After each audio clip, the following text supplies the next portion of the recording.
Buenos días, tengan todos, que Dios me los bendiga. Bueno, agradecido del Señor que nos permite la bendición de continuar, hermano, con un estudio que lo dimos principalmente, fue en el 61 aniversario de la Federación, fortaleciendo los muros doctrinales frente a la apostasía. Los niños pueden ir pasando discretamente a su clase. Y acá en la congregación estuvimos dando esos temas de manera fraccionada para poderlo dar de manera más detallada, con más profundidad. Y nos viene faltando de esos temas que tenemos en pantalla, la verdadera unidad de la iglesia. Y este tema, hermano, responde a varias interrogantes que muchas veces nos formulamos y se formula. Recuerde que los temas que grabamos aquí en la congregación están pensados especialmente no solo para nosotros, sino también para las demás iglesias de nuestra organización. Esto se envía pues al grupo de Presbiterio Nacional, que abarca todos los estados del país, de nuestra federación, y ellos, bueno, también aprovechan estas herramientas. De manera que este tema, la verdadera unidad de la iglesia, tiene el propósito de responder el por qué la Fiel PBES, en este caso, por qué la Fiel PBES en nuestra Constitución tiene lineamientos sobre confraternizar o no con movimientos, con otros movimientos, cómo nos manejamos las iglesias de nuestra federación con organizaciones de tendencia liberal o con algún pensamiento que nosotros consideramos a la luz de las Escrituras apóstata. Entonces, a veces recibimos, nosotros la directiva nacional, recibimos reportes de congregaciones que confraternizan, que están en una confraternidad de iglesias donde es mixta. Hay iglesias conservadoras, iglesias liberales y hay una confraternidad. Entonces, hay una interrogante porque Jesucristo en Juan 17:21, Él dice que, Padre, que sean uno como tú en mí. Y es el argumento que muchas personas usan. Es decir, la unidad, tenemos que ser uno. Y no podemos aferrarnos a detalles para no tener unidad, armonía, confraternidad con otros creyentes que tal vez piensen diferente a nosotros. Y eso es parcialmente cierto.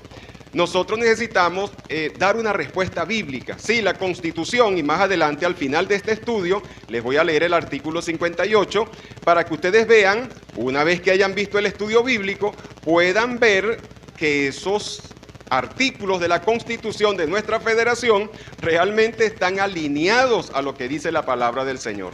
Es importante que podamos ver eso, porque así como este librito, que es la Constitución de la Fiel PBES, cómo se manejan los ministros y cómo se manejan las iglesias a nivel de la organización, también nosotros tenemos aquí un librito parecido a esto, que es nuestro reglamento interno. Pero ni este librito ni el reglamento interno son infalibles. Siempre tenemos que estarlos revisando, corrigiendo, ajustando, haciéndole mejoras, porque no son infalibles. Lo único que es infalible es la palabra de Dios. Ahora, cuando tenemos un artículo como esto, que nos dicen que no se debe, y hay creyentes, iglesias de nuestra organización que tienden a pasar por alto esos artículos, y eso nos preocupa, porque muchas veces ellos se plantean de que Juan 17:21 Jesús habla de la importancia de la unidad. Ahora, ¿cómo hacemos con estos artículos? ¿Será que estos artículos están contradiciendo la palabra de Dios? ¿Será que en este caso se está repitiendo el caso de Mateo 15? Cuando Jesús le dijo a los fariseos, vosotros con vuestra tradición invalidáis el mandamiento de Dios. Porque si estos artículos chocan con el mandamiento de Dios, estos artículos no pueden invalidar el mandamiento de Dios. Si vemos que choca, lo que hay que modificar son estos artículos. Pero yo quiero que usted vea hoy la base bíblica, que podamos ver hasta qué punto realmente es válido el que nosotros confraternicemos o no. Por eso tenemos aquí el planteamiento del problema, cómo podemos confraternizar con movimientos liberales, podemos confraternizar con movimientos liberales, con interrogante, cómo entender Juan 17:21 y Efesios 4:2 al 3, invalidamos el mandamiento de Dios. Ese es el planteamiento del problema. Yo les voy a invitar, hermano, que busquen en sus Biblias, en Marcos 9, donde está una escena que nos va a dar la base para estudiar este tema y para comprenderlo un poco mejor. Marcos 9, 38 al 42. Nos ponemos en pie para reverenciar la palabra de Dios. Y leemos la palabra del Señor bajo la bendición del Padre, del Hijo y del Espíritu Santo. Juan le respondió diciendo: Maestro, hemos visto a uno que en tu nombre echaba fuera demonios, pero él no nos sigue. Y se lo prohibimos, porque no nos seguía. Pero Jesús dijo: no se lo prohibáis, porque ninguno hay que haga milagro en mi nombre y que luego pueda decir mal de mí. Porque el que no es contra nosotros, por nosotros es. Y cualquiera que os diere un vaso de agua en mi nombre, porque sois de Cristo, de cierto os digo, no perderá su recompensa. Y cualquiera que haga tropezar a uno de estos pequeñitos que cree en mí, mejor le fuera que se le atase una piedra de molino al cuello y se le arrojase en el mar. Amado Padre, en el nombre de Jesús, gracias por esta porción bíblica, gracias por este tiempo. Pedimos, Señor, que me permitas poder exponer esta enseñanza de manera clara, de manera inteligible, que mis hermanos puedan ver la base bíblica y abordar a conclusiones alineadas a tu palabra, y que sirva esto, Señor, para fortalecer esos muros doctrinales frente a los vientos, frente a la apostasía que ataca a tu iglesia. En el nombre de Jesús, amén. Que Dios me los bendiga. Y estamos hablando entonces sobre el tema, la unidad, la verdadera unidad de la iglesia. Y estamos analizando este pasaje, hermano, y yo quiero que ustedes vean la escena anterior, porque la escena que acabamos de leer ahorita es la escena donde ellos le preguntan: vimos a uno que estaba echando fuera demonios en tu nombre y él no nos sigue. Es decir, él no es de nuestra federación, él no es de nuestra iglesia, él no es de nuestro clan.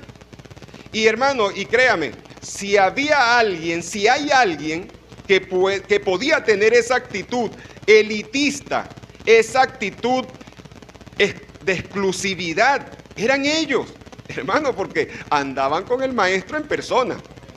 Ellos eran los 12 discípulos. El que ande por ahí predicando y no tiene las credenciales de la Federación de Jesús y los Apóstoles, no tenían legalidad. Ellos, si había alguien que podía reclamar esa exclusividad y tener una actitud elitista, eran ellos. Eran los 12 apóstoles y andaban con Jesucristo en persona. Ellos vieron a esa persona que estaba predicando y echando fuera demonios en el nombre de Jesús, y se lo prohibimos. Y se lo prohibimos. Y eso, él le pregunta, porque fíjese que la escena que acabamos de leer ahorita es porque Juan le hace una pregunta a Jesús. Juan le dice: Maestro, nosotros vimos a alguien que estaba haciendo esto y se lo prohibimos. ¿Hicimos bien o hicimos mal? Juan hace esta pregunta por lo de la escena anterior. Si usted lee la escena anterior, Jesucristo estaba consciente de que ellos estaban deliberando sobre quién sería mayor, quién estaría pues al lado del Señor, quiénes tendrían los puestos de relevancia en el reino de Dios. Y Jesús claramente les dijo: mire, yo quiero que ustedes sepan, porque de hecho Jesús introduce el punto preguntándoles: ¿de qué era que hablaban ustedes?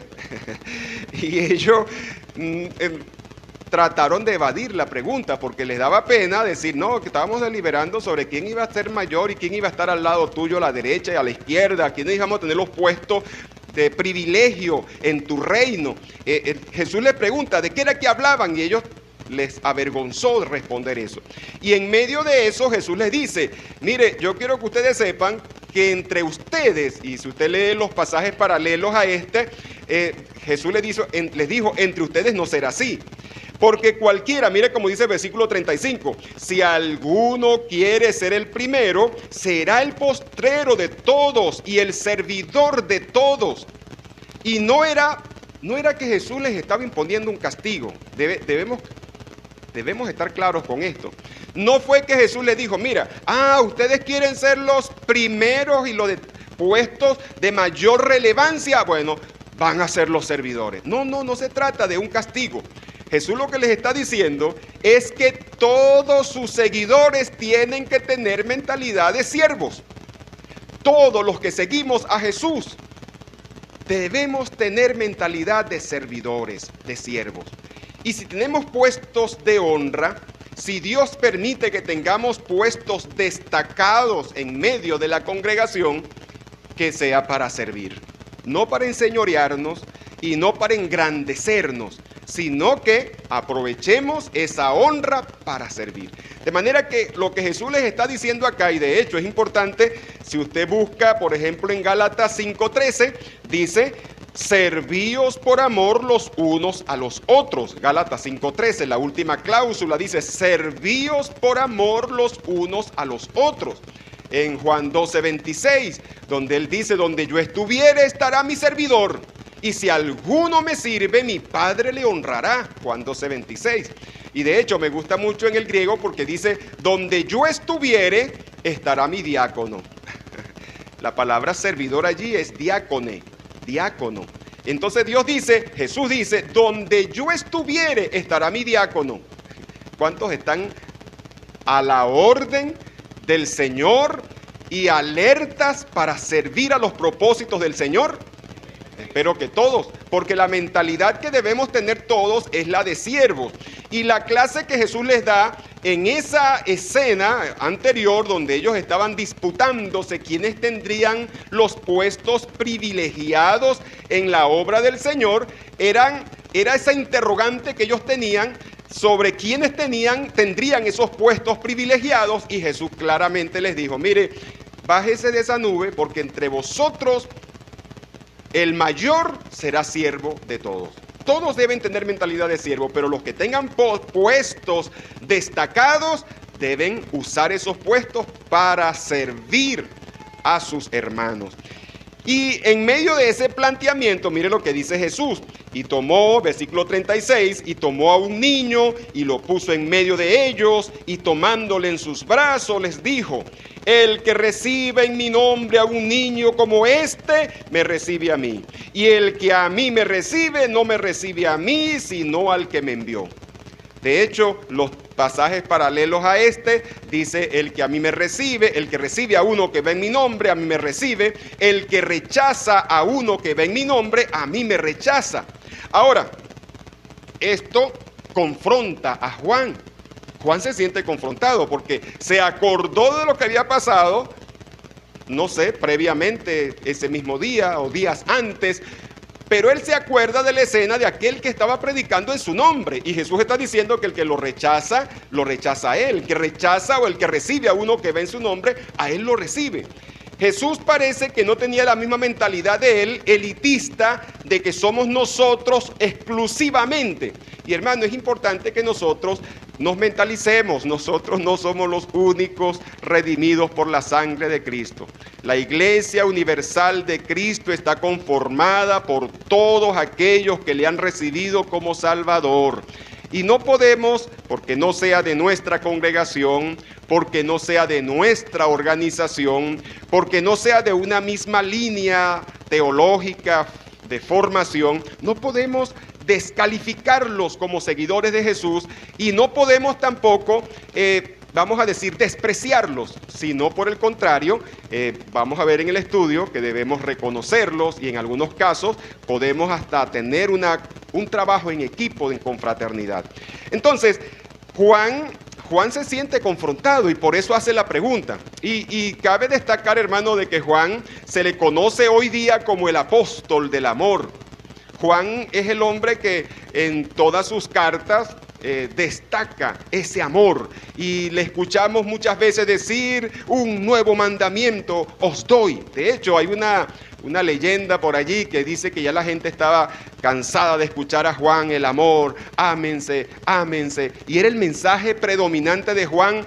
Y Juan, una mañana y que se levantó en medio de la congregación, dijo: un nuevo mandamiento os doy. Y toda la gente dijo: Juan tiene algo nuevo que decirnos, que os améis los unos a los otros como yo os he amado.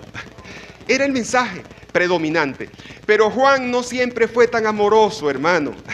Juan no siempre fue tan amoroso. Aquí vemos a un Juan que tuvo una confrontación fuerte con ese hombre que estaba predicando en el nombre de Jesús. De hecho, es interesante observar que la palabra "se lo prohibimos" en el griego es ekolumen. Ekolumen es la palabra griega y literalmente significa "se lo prohibimos insistente y enérgicamente". Ekolumen en el griego es "se lo prohibimos insistente y enérgicamente". Tú no puedes estar predicando. ¿Con qué derecho? Algo así. Fue repetido, insistente. Ese Juan es el que conocemos como el apóstol del amor. Ese Juan también fue, ustedes recuerdan aquella ocasión en que los de Samaria no los recibieron y él le dijo: Señor, si quiere oramos para que descienda fuego del cielo y los consuma. Sí, no era tan amoroso Juan. Después que Dios lo procesó y lo trabajó a fuego lento y lo llevó al punto, se convirtió en el apóstol del amor.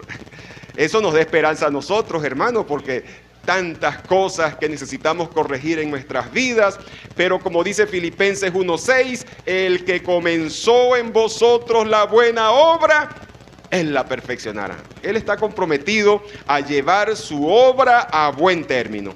Y bueno, continuando con la idea de este estudio, observamos ahora que este Juan, confrontado, le hace la pregunta a Jesús. Y es allí donde Jesús le responde con esas palabras que acabamos de leer acá. Dice: pero Jesús le dijo: no se lo prohibáis, porque ninguno hay que haga milagro en mi nombre que luego pueda decir mal de mí. Porque el que no es contra nosotros, por nosotros es. Y cualquiera que os diere un vaso de agua en mi nombre, porque sois de Cristo, de cierto os digo, no perderá su recompensa. El mensaje de Jesús es: no se lo prohibáis, porque fíjese, a pesar de que ellos le prohibieron a él predicar, Jesús les prohibió a ellos que se lo prohibieran. Parece un trabalengua, ¿verdad? Ellos le prohibieron que predicara y Jesús les prohibió prohibírselo. Ellos no podían, no era de su clan, no era de su grupo, pero Jesús lo defendió como uno de los suyos. Eso es importante tomar en cuenta, hermano. Jesús lo reconoció como uno de los suyos. Y eso es algo que debemos tomar en cuenta. Es el evangelio, hermano, la iglesia está conformada por todos los que han recibido a Cristo como Salvador.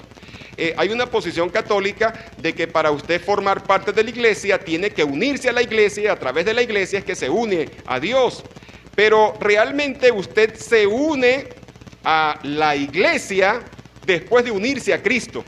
O sea, la iglesia está conformada cuando de todos aquellos que se unieron a Cristo y son salvos y ahora como hijos de Dios forman parte de la iglesia. O sea, usted puede formar parte de la iglesia, pudiera alguien ser bautizado sin haber realmente experimentado un nuevo nacimiento, sin haber tenido un encuentro personal con Jesús y haber encontrado realmente o reconocido a Jesús como su Señor. O sea, yo necesito una relación personal con Jesús. Y de todos aquellos verdaderos creyentes que tienen a Jesús como Salvador y Señor, es que queda conformada la iglesia. Eso es importante destacarlo. Jesús dijo: mis discípulos no están limitados a estos que están directamente trabajando conmigo. Hay otros que también son mis discípulos. Jesús lo reconoció.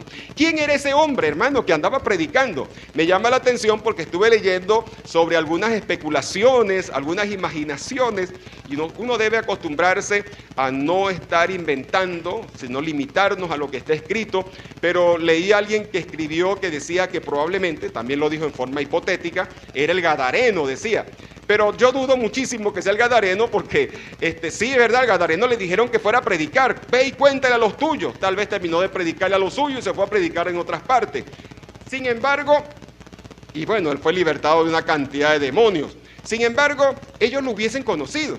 Los discípulos lo hubiesen reconocido. Oye, ¿cómo te ha ido, chico? ¿Cómo está eso allá en Gadara? ¿Y cómo te fue? Y no, mi familia toda se convirtió a Cristo, y la ciudad, a todos le prediqué. Tal vez hubiese sido el reporte de Gadareno, inmediatamente les hubiese hablado pues de que andaba predicando por allí. Realmente no creo, y la Biblia no dice, y realmente si la Biblia no lo dice, no invente, limítese a lo que está escrito.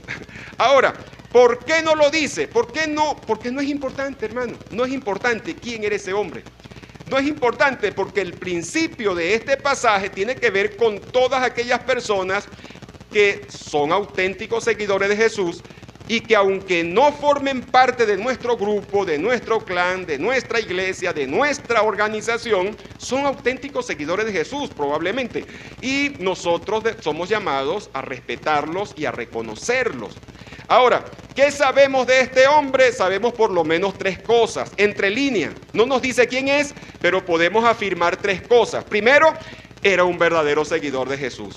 Jesús lo reconoció como suyo. Jesús lo defendió como suyo. Desde la perspectiva de Jesús, aquí él dijo: el que no es contra mí, el que no es por mí, contra mí es. El que no está contra nosotros es de nosotros. Él dice que en el mundo hay dos grupos de personas. La Biblia, de hecho, nos dice que hay dos grupos de personas: los que están con Jesús y los que están en contra de Jesús. Los que son salvos y los que están perdidos. Los que tienen su nombre en el libro de la vida, inscrito en el libro de la vida, y los que no tienen su nombre inscrito en el libro de la vida. Solo dos grupos: los salvos y los perdidos. Que Dios nos ayude. Entonces podemos saber de este hombre que era un auténtico seguidor de Jesús.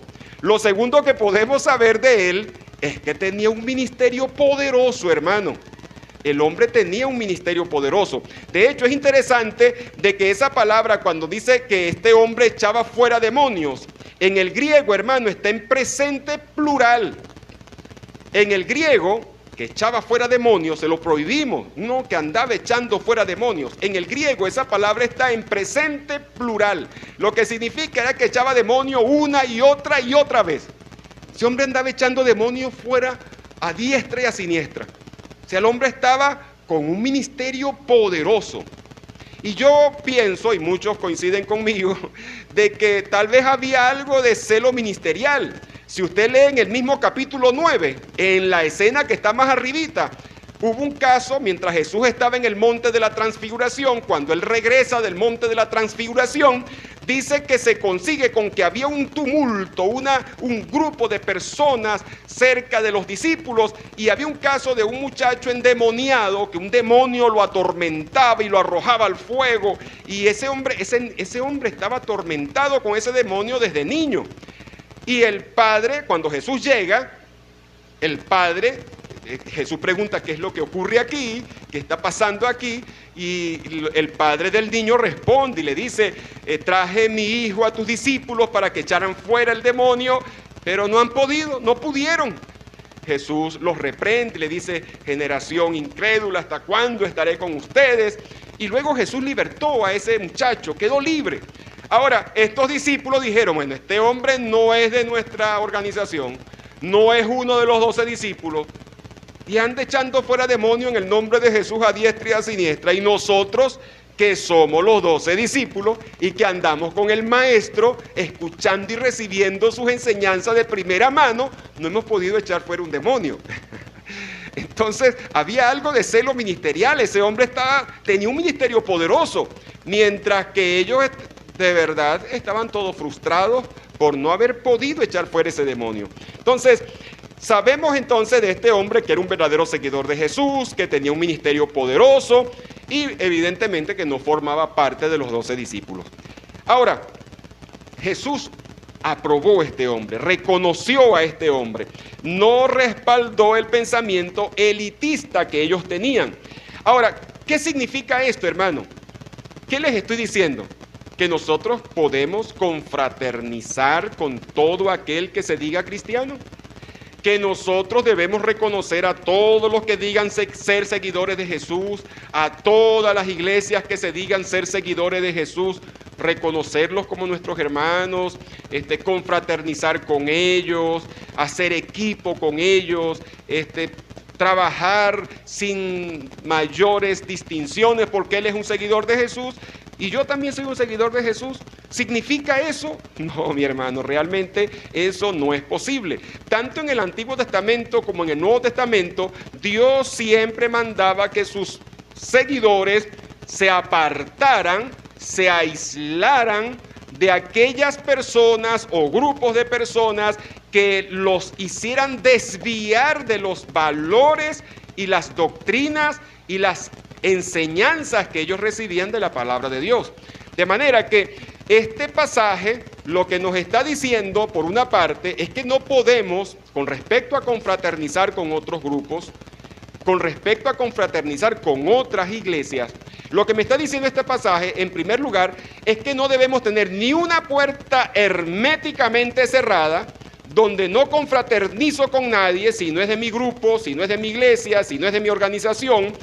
Una puerta herméticamente cerrada destruye la unidad. Y una puerta abierta, donde confraternizo con todo aquel que se diga cristiano, una puerta totalmente abierta destruye la verdad. La iglesia tenemos el encargo de cultivar la unidad del Espíritu en el vínculo de la paz, como lo expone Efesios 4, 2 y 3 y Juan 17, 21. Sí, tenemos el llamado de cuidar y cultivar la unidad, pero también tenemos el llamado de guardar la doctrina de Cristo hasta la aparición de nuestro Señor. Muchos textos en las epístolas pastorales, entre ellos 1 Timoteo 4:16, nos responsabiliza de cuidar la doctrina de Cristo, de guardar la doctrina de Cristo. Entonces, no puedo tener una puerta muy abierta ni una puerta herméticamente cerrada. Una puerta muy abierta que confraternizo con todo aquel destruye la verdad. Una puerta muy cerrada que no confraternizo con nadie, el único que está bien soy yo, es arrogancia y eso destruye la unidad. Entonces, ¿qué necesitamos? Necesitamos tener criterios bíblicos sobre qué base bíblica confraternizamos con un grupo o no. ¿Con qué base bíblica? Por supuesto, lo que yo quiero que ustedes vean en este estudio y en esta escena que acabamos de leer de Jesús y sus discípulos, tenemos dos elementos que nos deben servir de criterio. Básicamente les voy a compartir tres elementos que nos deben servir de criterio a la hora de confraternizar con otros grupos. Criterios bíblicos. Luego de ello vamos a estar leyendo el artículo de la Constitución de nuestra organización Fiel PBS, para que podamos ver también pues esa base bíblica que está allí. ¿Es un auténtico seguidor de Jesús? El que salta aquí a la vista, ese está totalmente a la vista, lo vimos acá, donde Jesús dice, no se lo prohibáis porque ninguno hay que haga milagro en mi nombre, que luego pueda decir mal de mí. Porque el que no es contra nosotros, por nosotros es. Ahí tenemos el primer principio, y es que ese hombre era un auténtico seguidor de Jesús. Ahora, ese grupo es un auténtico seguidor de Jesús. ¿Son verdaderamente cristianos? Hay muchos grupos, hermano, hasta los católicos se llaman cristianos. Hay muchos grupos que se autocalifican de cristianos. Pero ¿qué cosa es ser cristiano? ¿Cómo sabes tú que alguien es cristiano? Bueno, hermano, un cristiano es alguien que se reconoce pecador, tan pecador que merece el infierno. Es alguien que entiende que Cristo Jesús vino a morir por sus pecados para redimirlo. Es alguien que entiende que al recibir a Cristo en convicción de arrepentimiento, entendiendo su pecaminosidad y la gracia que le es otorgada en Cristo, se arrepiente y le acepta, se entrega a Él, reconociéndolo como Señor y Salvador de su vida. Y en cuarto lugar, repito, le reconoce como Señor.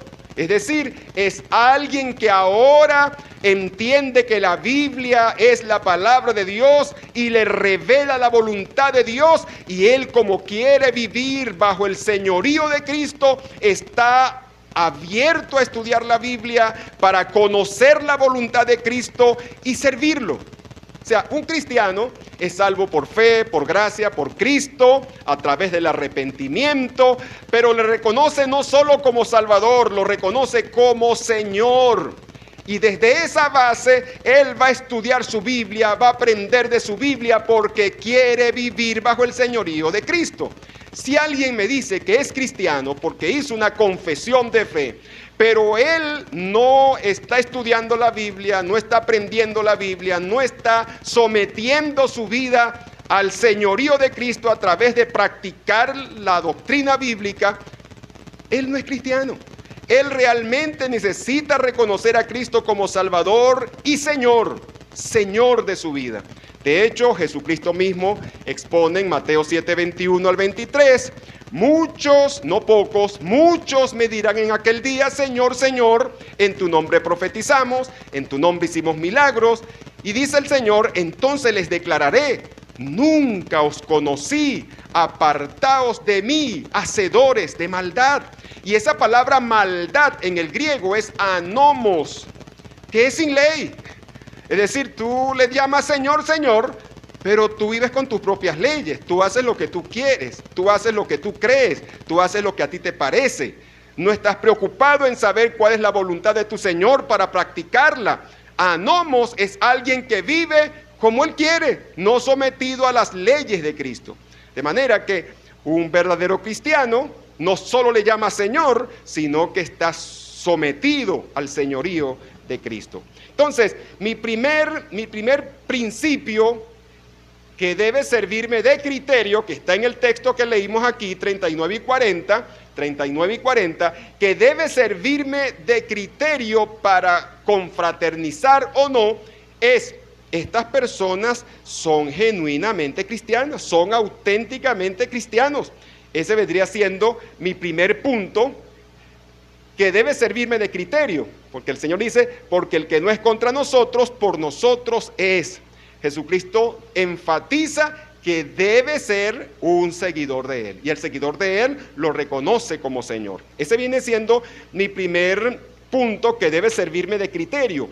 El segundo se desprende del versículo 42. Ok, yo les decía que teníamos dos opciones.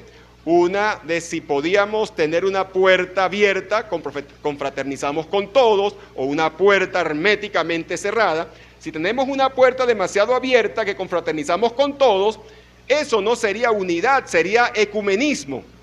Una puerta abierta que confraternizamos con todo aquel que se diga cristiano, eso es ecumenismo, eso no es unidad. Lógicamente, estamos analizando ahorita algunos criterios bíblicos. No podemos ser ni tan abiertos ni tan cerrados.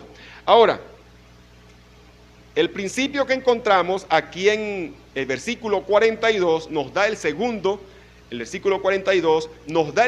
principio que debe servirnos de criterio. Porque el que no es contra nosotros, por nosotros es. Y el versículo 42. Voy con el 42. Bueno, voy a leer el versículo 42. El versículo 42 dice así. El 41, perdón.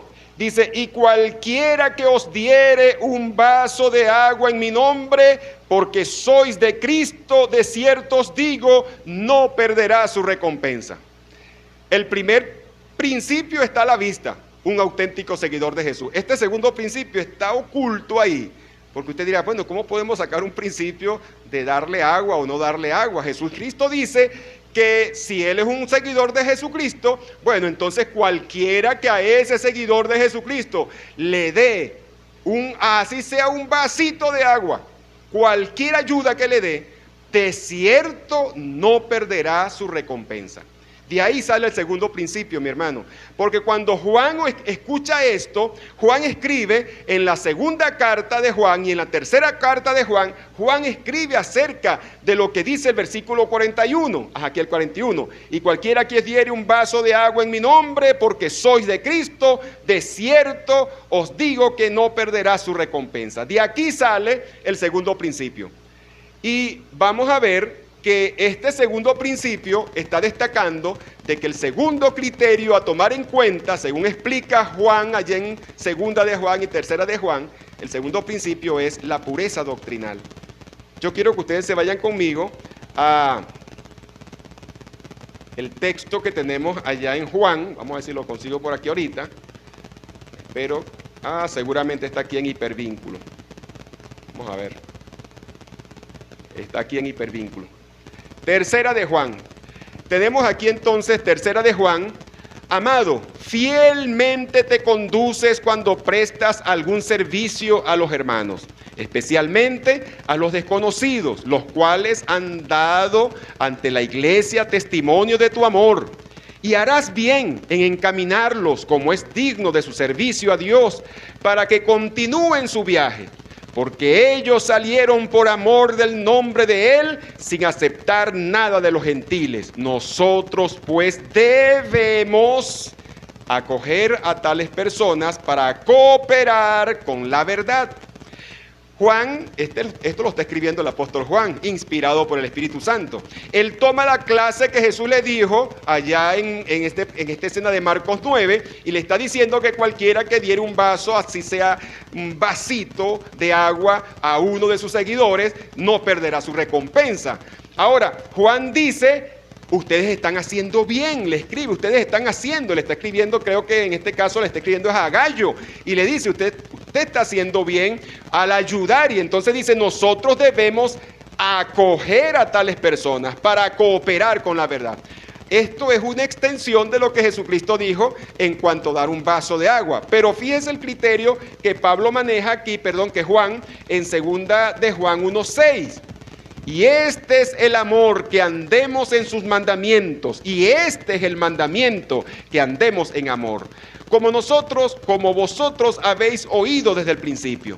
Porque muchos engañadores han salido por el mundo, que no confiesan que Jesucristo ha venido en carne.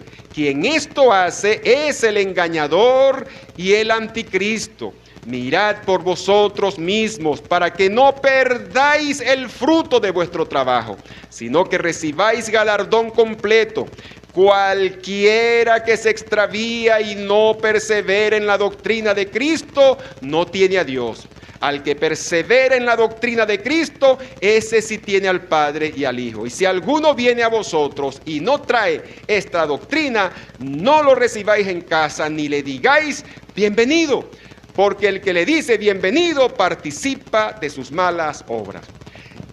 Yo quiero que usted me entienda lo que estoy tratando de transmitirle. Juan, cuando entiende lo que Jesús le dice del vaso de agua y de ayudar a cualquiera de sus pequeñitos, allá en tercera de Juan él dice, tenemos que ayudar a los que están sirviendo al Señor y tenemos que asumir ese compromiso para contribuir con la verdad. Pero cuando él ve que estas personas que andan siguiendo, que dicen ser cristianas, que dicen servir a los propósitos de Dios y no traen la doctrina correcta, bíblica, entonces en ese caso él le dice, mire, ustedes van a perder el fruto de su trabajo. O sea, esa recompensa que el Señor va a dar por un vasito de agua y por cualquier ayuda que le dé a una persona que no anda en la doctrina, usted va a perder el fruto de su trabajo. Olvídese de que va a recibir recompensa, es lo que está diciendo. ¿Cuál es el criterio que salta a la vista?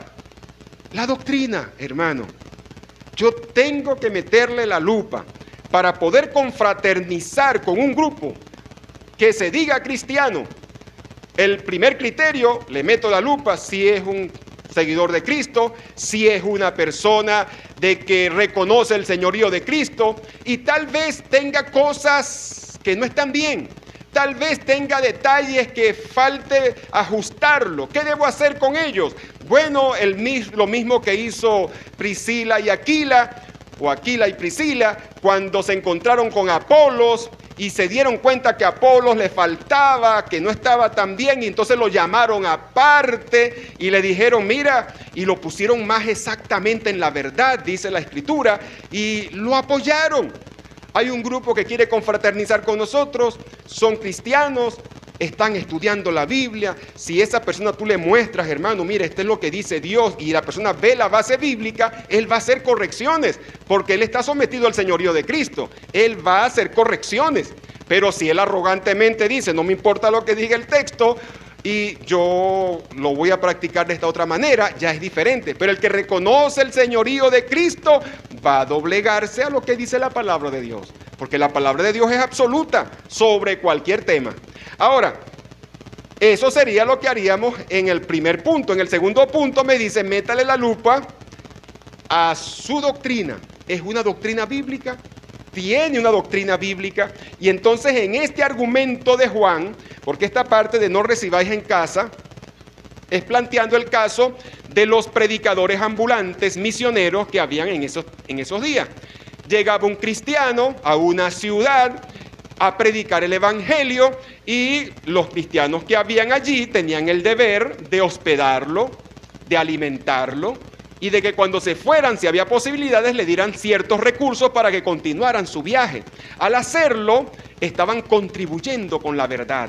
Pero recibirle en casa y decirle bienvenido, se refiere específicamente a que no le des hospedaje y ayuda a alguien que lo que anda predicando es una falsa doctrina y saboteando el verdadero evangelio de Jesucristo. Debe servirme de criterio para poder confraternizar con otros grupos que realmente tengan una doctrina consona, no con nosotros, con la Biblia. De hecho, yo siempre he afirmado de que nosotros no podemos hablar de una doctrina fielpevista. No existe tal cosa como una doctrina de la fielpevez, porque seríamos una secta. Nosotros como organización tenemos que tener una doctrina bíblica, la doctrina de Cristo. Y si hay algo que revisamos y nos damos cuenta que no está, hay que modificarlo, porque tiene que ser la Biblia nuestra máxima regla de fe y conducta cristiana. Entonces, este versículo donde dice que cualquiera que diere un vaso de agua en mi nombre, establece, vamos a decir entre líneas, a la luz de lo que Juan expone, que la doctrina debe ser un criterio a tomar en cuenta, un criterio a tomar en cuenta. Entonces, quiero que ustedes entiendan este triple aspecto. La doctrina es lo que ha sido revelado explícitamente en la Biblia. Lo que la Biblia dice es doctrina. Las normas, como lo hemos explicado muchísimas veces en las clases de doctrina de nuevos creyentes, son los acuerdos de asamblea, que a veces como congregación no vemos una directriz específica en alguna situación específica que tengamos que atender, y nosotros como congregación podemos establecer unas normas, unos lineamientos que no pueden contradecir ninguna parte de la doctrina, que debe ser cónsono con la doctrina, pero que de alguna manera nos diga específicamente cómo vamos a proceder como congregación. Esa es una norma. Tenemos un reglamento donde están muchas de esas normas. Esas normas se pueden modificar, se pueden quitar, se pueden cambiar, y no hemos caído en apostasía. Se dice que alguien cae en apostasía cuando cambia la doctrina. Cuando yo digo, bueno, esta doctrina ya es arcaica. Hermano, nosotros no tenemos permiso para cambiar nada que Dios ordene. Lo que Dios ordena es doctrina. Y las costumbres son cosas que se han venido acostumbrando, que se acostumbra a hacer, y que aunque no están escritas en ningún manual, en ningún reglamento, son costumbres que se han hecho ley con el paso de los años. Y es precisamente a las costumbres, a las tradiciones, donde Jesús le dijo allí en Mateo 15, vosotros con vuestra tradición, con vuestras costumbres, invalidáis el mandamiento de Dios. Nosotros, por supuesto, tenemos que ser muy cuidadosos con las normas y las costumbres, y especialmente con las costumbres, porque por lo menos las normas se analizan, las costumbres se van quedando por la práctica de muchos años. Hay que tener mucho cuidado con ello. El material bíblico establece la doctrina, lo extrabíblico, las normas, y lo antibíblico muchas veces está en la categoría de costumbres, de prácticas que se hacen, que se realizan. Quiero también, entonces, en este segundo punto, quiero destacar que la doctrina bíblica debe ser nuestro criterio. ¿Es su doctrina bíblicamente correcta? Es importante nosotros poder destacar eso. Tenemos unos textos acá, Romanos 16, 17 y 18, Judas 1, 3 al 4, Tito 1, 4, Gálatas 1, 6, nos dan el refuerzo a que la doctrina debe ser un criterio bíblico a seguir. Y tenemos aquí, bueno, en las epístolas pastorales se habla muchísimo de la importancia de guardar la doctrina, de seguirla, de aplicarla. No voy a leerlo por el factor tiempo, pero quiero, bueno, citar Romanos 16, 17 al 18. Váyase conmigo un momentico a Romanos 16, 17 y 18. Y dice así, Romanos 16, 17. Yo quiero que ustedes observen el énfasis que está en este texto. Mas os ruego, hermanos, que os fijéis en los que causan divisiones y tropiezos en contra de la doctrina que vosotros habéis aprendido, y que os apartéis de ellos, porque tales personas no sirven a vuestro Señor Jesucristo, sino a sus propios vientres. Hermano, fíjense lo que está diciendo el apóstol Pablo aquí. Fíjense en los que causan divisiones y tropiezos en contra de la doctrina. El confraternizar con grupos que tienen doctrinas opuestas a las doctrinas bíblicas va a terminar por leudar, va a poner tropiezo delante de la congregación. Si nosotros como iglesia empezamos a confraternizar con grupos liberales, ellos vienen y bueno, tal vez se ponen hasta su velo, su falda a la hora de pasar acá por respeto a nosotros. Pero yo no necesito que usted me respete a mí, yo necesito que usted respete la Biblia, la doctrina bíblica. Entonces ellos pudieran uniformarse y venir y ministrar acá. ¿Y qué va a pasar? Confunde a la iglesia. Oye, pero si en este autobús se va para el cielo y en el otro autobús también se va para el cielo, con aire acondicionado, con asiento reclinable, más económico, ¿me cambio? Confunde, los creyentes son leudados. Es más, el texto me está diciendo que os fijéis, presta atención, en los que causan divisiones. La división, hermano, la produce el que se aparta de la doctrina. Es decir, lo que hace que la iglesia sea una es la doctrina.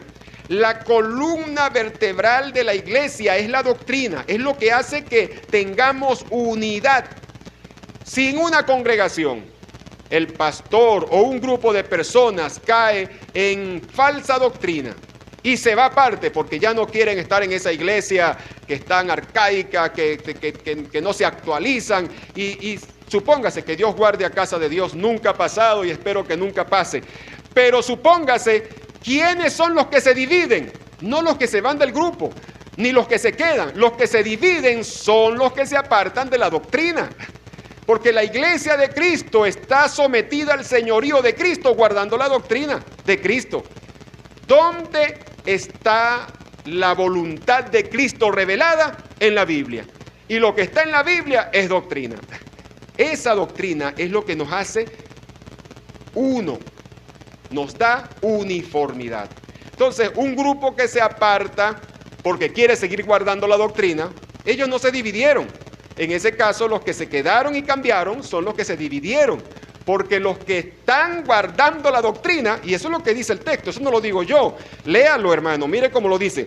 Mas os ruego, hermanos, que os fijéis en los que causan divisiones y tropiezos en contra de la doctrina que vosotros habéis aprendido, y escuche, y que os apartéis de ellos.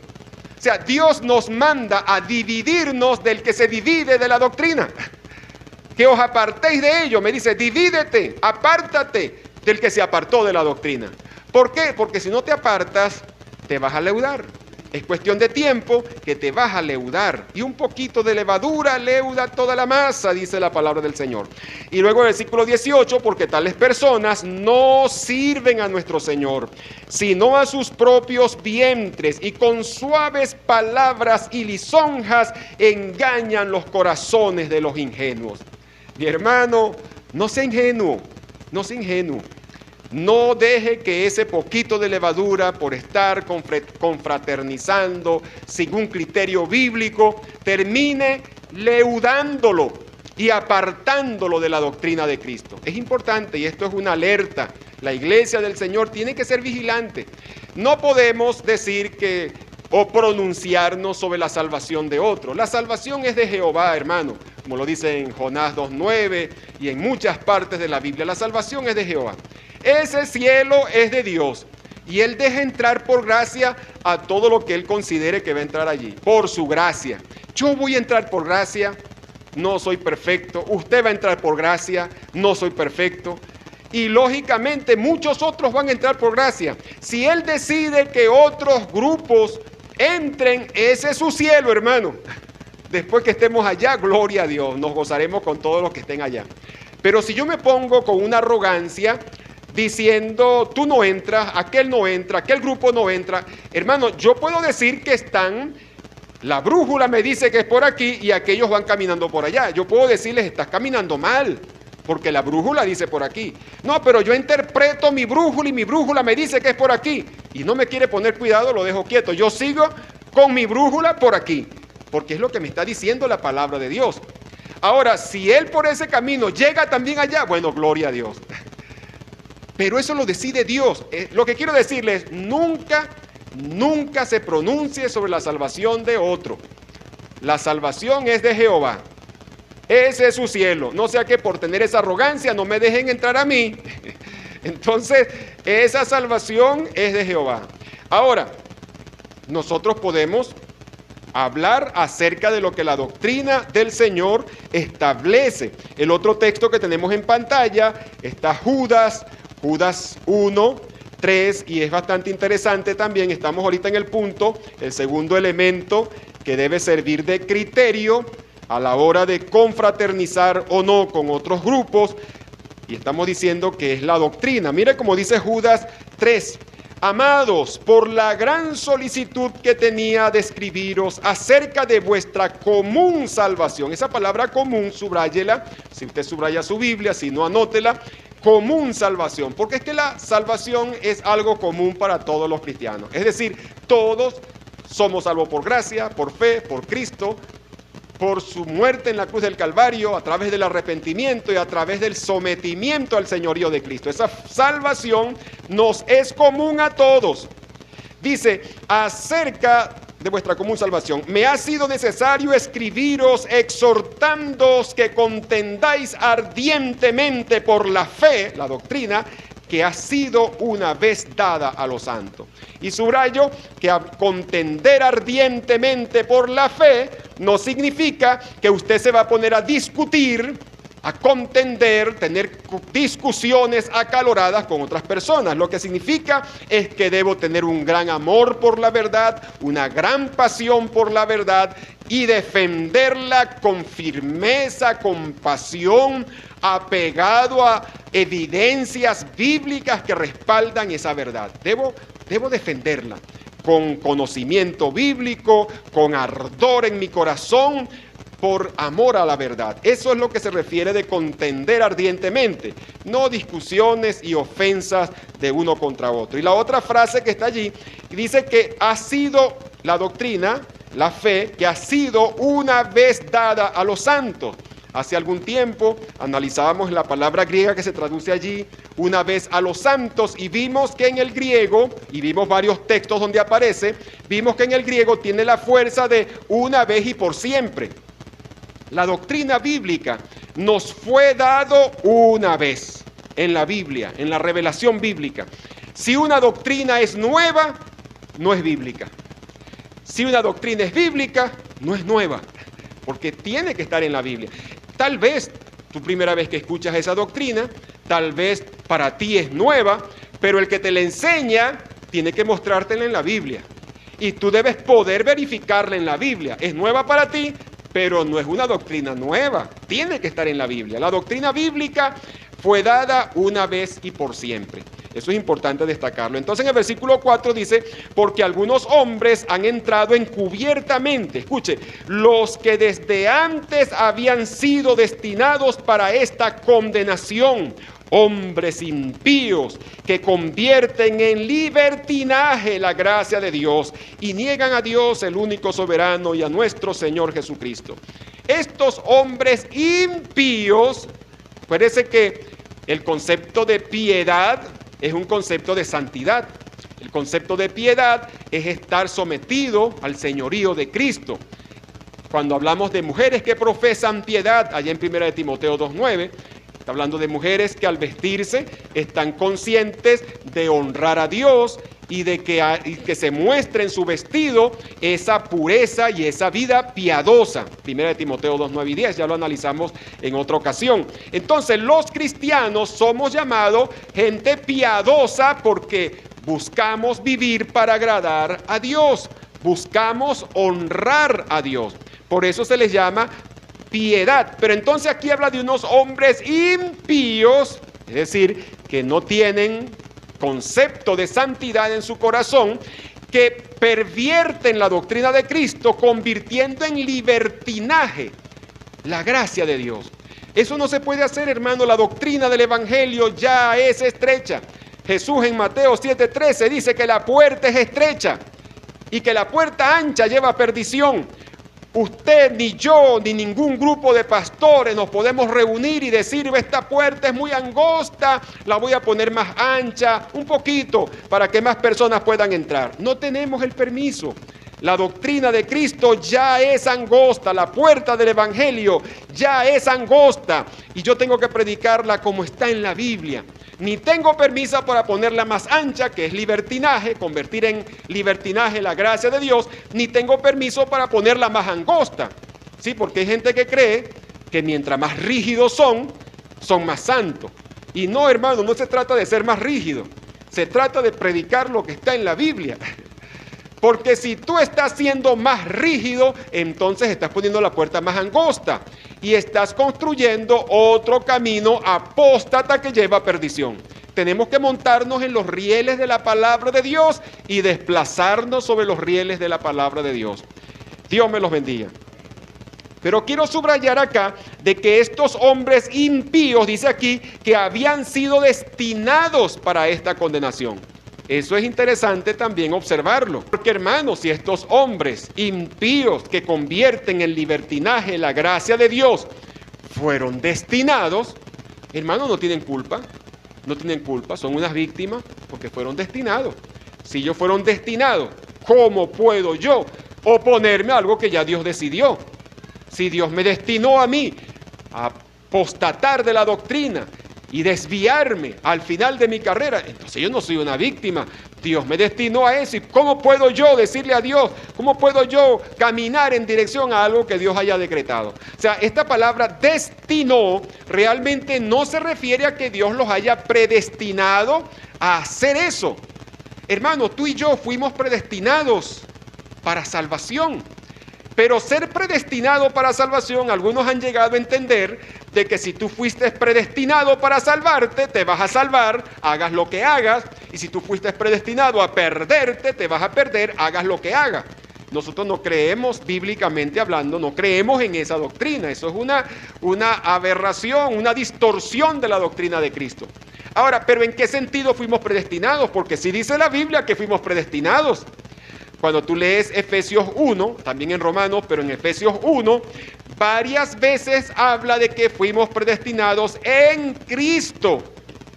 Es decir, no es una predestinación individual, sino que en Cristo fueron predestinados todos los salvados. Y los que lo reciben, los que le entregan su vida, entran, se montan en el barco de los predestinados. Yo a veces les he puesto el ejemplo. Imagínense que este local es el templo de la salvación. Esta es una ilustración. Supóngase que este es el templo de la salvación y en la parte de afuera del templo hay un letrero que dice: ven a Cristo para que seas salvo. Y por allí, por el frente, pasa mucha gente. Algunos dicen: el mundo se acaba para el que se muere, Dios no existe, y todas esas objeciones típicas de la gente que rechaza la gracia que Cristo Jesús nos otorga. Y sigue su camino. Pero imagínense que hay alguien que se detiene y lee el letrero: ven a Cristo para que seas salvo, y entra. Y una vez que entra, hay un letrero en la parte de adentro que dice: bienvenido al grupo de los predestinados. Es decir, no fui predestinado individualmente, fui predestinado en Cristo. Y al yo entrar en el grupo de los que siguen, reciben y siguen a Cristo, entramos en el grupo de los predestinados. Ahora, estos bandidos que convierten en libertinaje la gracia de Dios, ellos no personalmente no fueron predestinados a apostatar, pero está predestinado que los que perviertan la doctrina de Cristo serán condenados. Y eso es lo que está diciendo el texto. Ellos fueron predestinados al entrar en el grupo de los que pervierten la doctrina de Cristo, porque algunos hombres han entrado encubiertamente, los que desde antes habían sido destinados para esta condenación. La condenación está predestinada para los que hagan eso. Si se montan en ese barco, entran en el grupo de los que serán condenados. Hombres impíos que convierten en libertinaje la gracia de Dios y niegan a nuestro Señor Jesucristo. Alabado sea el Señor. Entonces, continuamos con este concepto. Bueno, tenemos también Gálatas 1:6, Tito 1:4. Gálatas 1:6, ustedes lo conocen.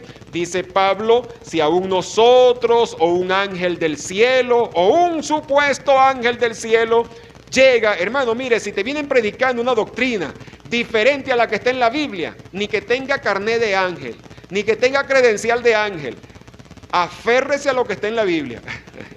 Sí, ni que tenga credencial de ángel. Pablo dice ahí en Gálatas 1:6-10, si aún nosotros, dice Pablo, o un ángel del cielo, porque acuérdense que Pablo también dice que ellos se visten como ángel de luz, sí, ellos se disfrazan, y puede venir con el carné de ángel, pero no, hermano, la Biblia es nuestra máxima regla de fe y conducta cristiana. Esto debe ser un absoluto para todos nosotros. Entonces, ya mencionamos la importancia y que se desprende de este concepto, y estamos destacando que el segundo criterio, ¿cuál es el primer criterio? Que sea un verdadero seguidor de Jesús. Un verdadero seguidor de Jesús está sometido al señorío de Cristo. El segundo criterio es la doctrina. ¿Es su doctrina correcta? Pero supóngase que sí es un seguidor de Jesús, es decir, está siempre evaluándose a la luz de la Biblia y haciendo correctivos para cada día más parecerse a Cristo. Es un seguidor de Jesús. Supóngase que su doctrina está correcta. Le metemos la lupa y toda su doctrina está bien, está correcta. Bíblicamente hablando, está balanceadita. Hay un tercer criterio, hermano, y no nos los da aquí Marcos, sino que nos los da Jesús en Mateo 7. Váyase conmigo un momentico. Para el tercer criterio, nos vamos a ir a Mateo 7. Y es su testimonio, su fruto, su comportamiento. ¿Es su comportamiento cónsono con la vocación cristiana? Ese es el tercer criterio. Y lo enseñó Jesús en Mateo 7:15. Y yo quiero que usted se vaya conmigo a Mateo 7:15 y dice así. Mateo 7:15.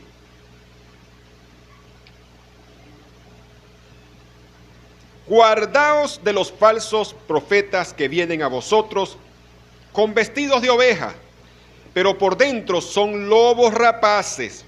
Escuche, por sus frutos los conoceréis.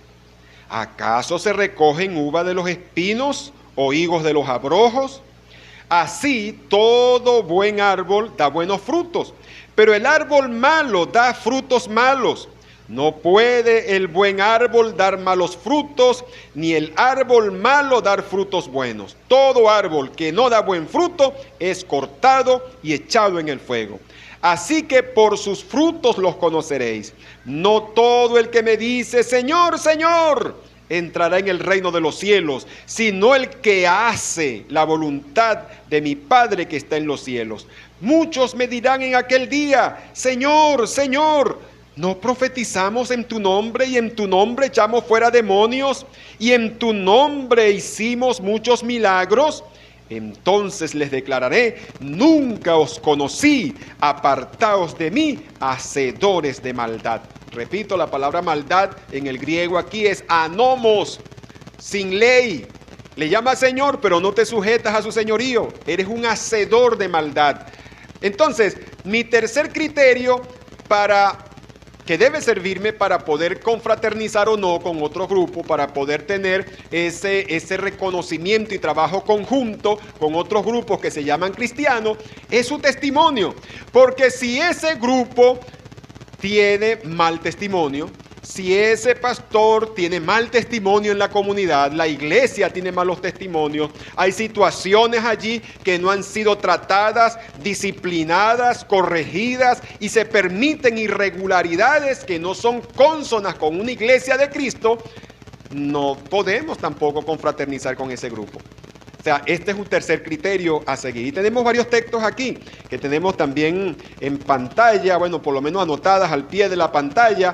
Tenemos allí Apocalipsis 2:2 al 6, Mateo 5:13 al 16, Primera de Pedro 3:16. Pero yo quiero comenzar aquí por segunda, anote allí, que no está en pantalla, segunda a Tesalonicenses 3:6. Yo quiero que usted observe, dice el texto, pero os ordenamos, hermanos, en el nombre de nuestro Señor Jesucristo, que os apartéis de todo hermano que ande desordenadamente y no según la enseñanza que recibisteis de nosotros. ¿Se da cuenta? Segunda a Tesalonicenses 3:6. Me está diciendo que nos debemos apartar de hermanos que se dicen hermanos y tal vez tienen una doctrina correcta, pero que andan desordenadamente y no según la enseñanza que recibiste de nosotros. Es un criterio, el testimonio, el comportamiento. Si en esa congregación que quiere confraternizar con nosotros, hermano, en este pueblo somos nosotros nada más y vamos a tener unidad, pero si esa congregación tiene malos testimonios, cosas que no son disciplinadas, no son tratadas bíblicamente, o el pastor que la representa tiene malos testimonios, quizás en la comunidad se le conoce como mala paga, o quizás anda coqueteando, enamorando muchachas del pueblo, situaciones que representen mal testimonio, definitivamente Dios dice que nos apartemos. Hermano, el perfil de los pastores es claro. Primera a Timoteo 3, si alguno anhela obispado, buena obra desea, pero es necesario que el obispo sea irreprensible, marido de una sola mujer, sobrio, prudente, decoroso, hospedador, apto para enseñar, no dado al vino, no pendenciero, no codicioso de ganancias deshonestas, no avaro, que gobierne bien su casa, que tenga a sus hijos en sujeción en toda honestidad, pues el que no sabe gobernar su propia casa, ¿cómo cuidará de la iglesia de Dios? No un neófito, no sea que envaneciéndose, esa palabra envaneciéndose se llene de humo, no sea que envaneciéndose caiga en la condenación del diablo. También, dice el versículo 7, también es necesario que tenga buen testimonio de los de afuera, para que no caiga en descrédito y en lazo del diablo. Los pastores tenemos que cuidar nuestro testimonio. Todos los cristianos deben cuidar su testimonio y cuidar el buen nombre también de la iglesia.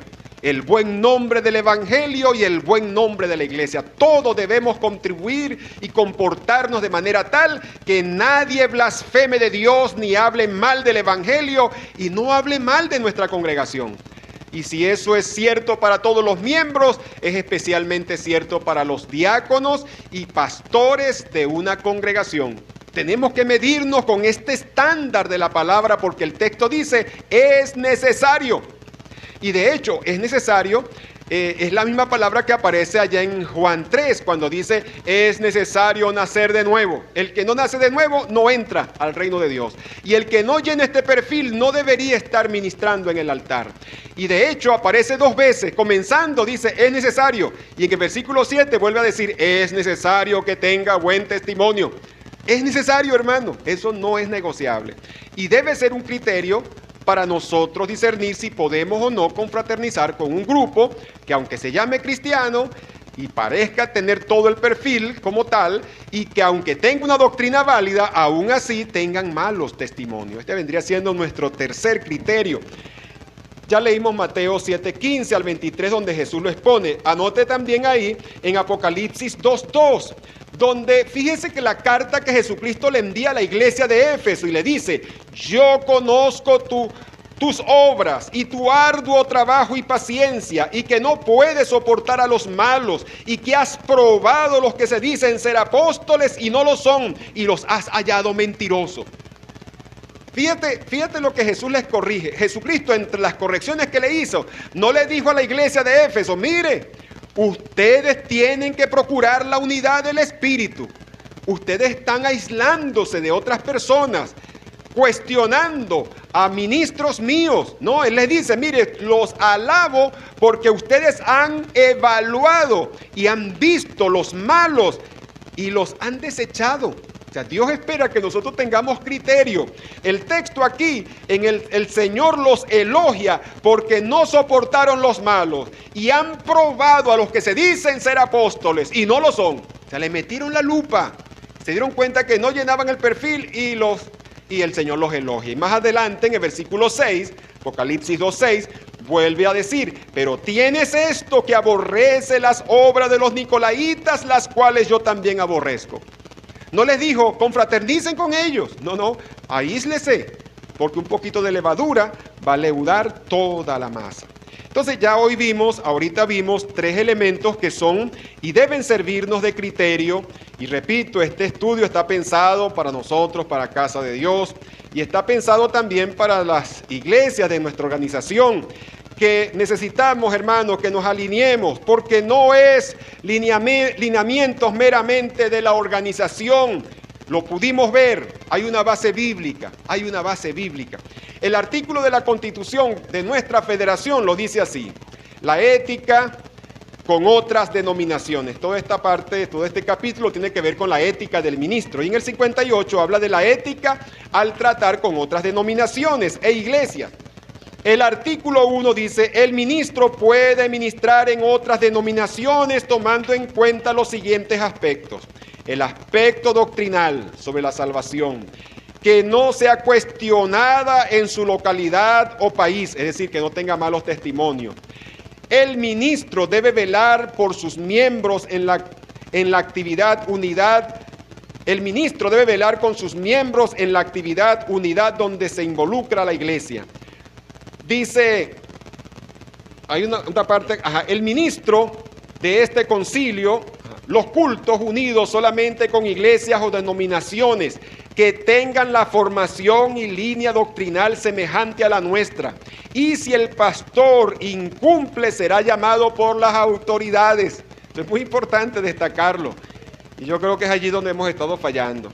Dice, el ministro de este concilio no debe criticar o menospreciar miembros de otras congregaciones por el hecho de no practicar el culto a Dios con normas iguales a las nuestras. Dice que debemos tener un criterio de respeto. Estos son los criterios que estuvimos manejando o compartiendo hoy. Los tenemos en pantalla. El ministro que fuere invitado a predicar a otra denominación debe tener la ética de que su mensaje sea cristocéntrico y dejar que el Espíritu Santo haga conforme a la gracia y poder. Y esto, hay más en ese artículo, pero tenemos poco tiempo ya.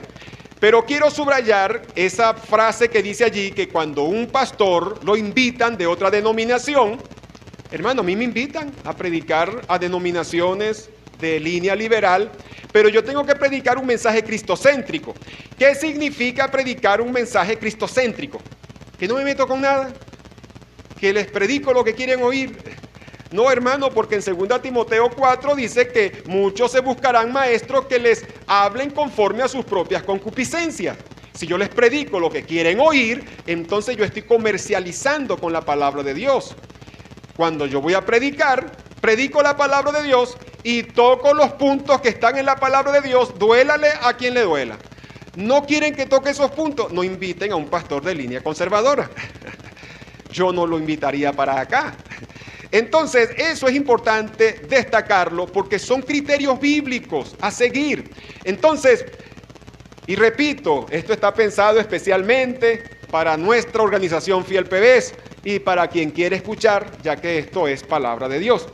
Ahora, quiero que entienda que no todas las doctrinas, y la lámina que voy a poner a continuación, no todas las doctrinas son un criterio absoluto a la hora de evaluar si confraternizamos o no con otros grupos. Unas notas finales, unas observaciones finales, es la siguiente.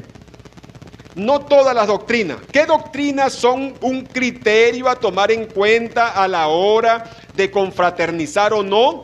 Bueno, la inspiración de las Escrituras. Si ese grupo no cree que la Biblia es divinamente inspirada, si no reconocen la Biblia como la máxima regla de fe y conducta cristiana, si ese grupo no cree en la Trinidad divina, si ese grupo no cree en la deidad de Cristo, si ese grupo no cree en la santidad integral, que la santidad es integral en espíritu, alma y cuerpo, lógicamente estos son criterios que me van a impedir.